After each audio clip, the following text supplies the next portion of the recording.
Good evening, Ellis family. Good evening.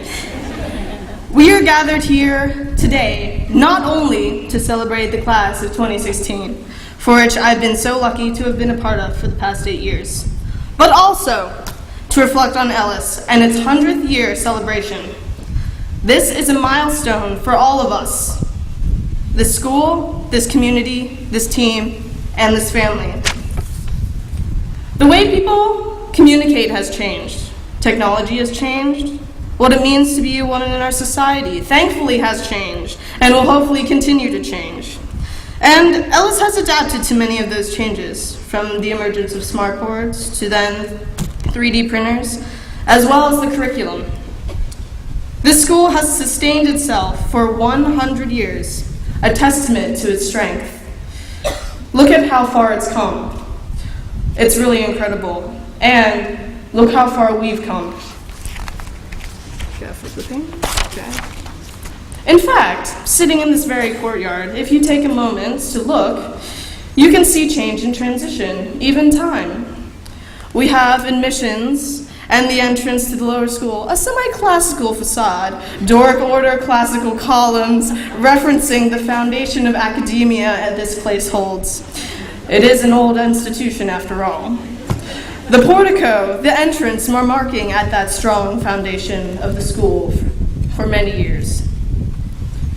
We have the pathway to the middle school, leading to a modernist architectural building with corridors around a circle where all the classes are divided by a very thin collapsible wall. And although at times that was bothersome, it does represent how our middle school is run, collaboratively, with each grade working together. The library and cafeteria serve as the bridge to the next stage, the upper school, with its postmodern facade and interior design. Yet, the facade of the upper school takes inspiration from the classical Colosseum, the levels of grades separated by floors and lounges, a passage to the future. And the school as a whole is connected by its outdoors environment. This courtyard in which we sit in today. But these connections aren't just apparent in architecture.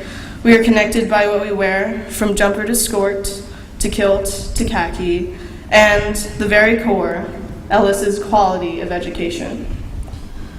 Even though we all dress alike, the teachers know each girl personally, and their care towards each individual does not go unnoticed.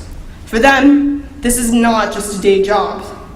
They create a space where each person is so cared for, where each individual meetings with parents are created just to talk about how their daughter is doing, what she can do better, and ultimately how important she is. They are the foundation upon which the school lays. This architecture marks the stages of an Ellis girl makes in defining who she is as a scholar, a learner, and a woman. What I have gained here is a self-confidence I don't think I could have gained anywhere else. Our connection is that Ellis education, a bubble that should not be popped. I don't know any other school where you'll find a group of girls in a big pile in the hallway sharing food, eating like pigs, and being as weird and as you as possible. And that is not just normal, that is accepted. You are surrounded by a love which I think is unmatched by any other institution.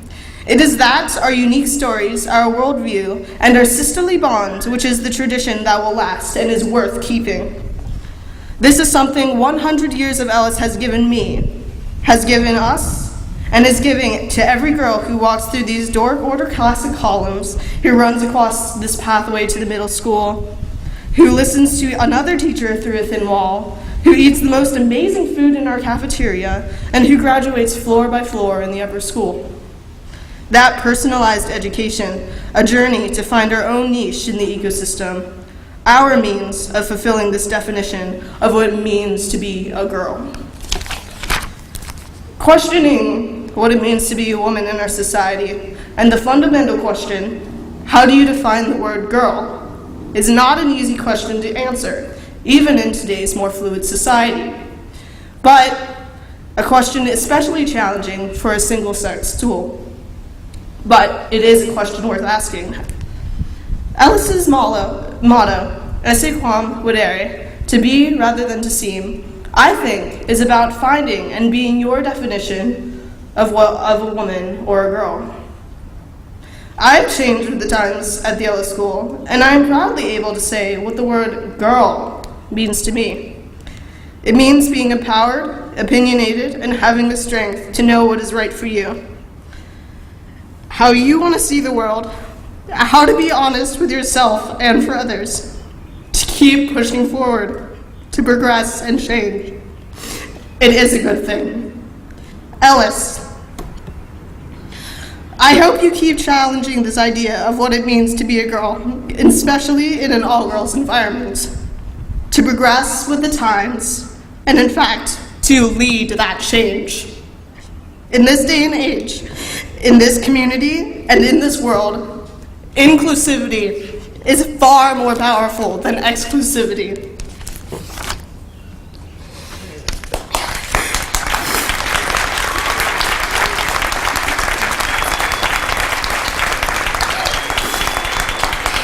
Your mission to empower and inspire every girl is so important. Continue to diversify your student body, your staff, and your faculty. That is the way this world has been, will be, and should be. We have become individuals because of these beliefs here. As Elysians, I hope we can take with us what we've learned here, to stay open and inclusive, to work for what we want, but also to relish the small things and to let loose once in a while. To be honest and let the people who you care for most know, and to embrace this world of change.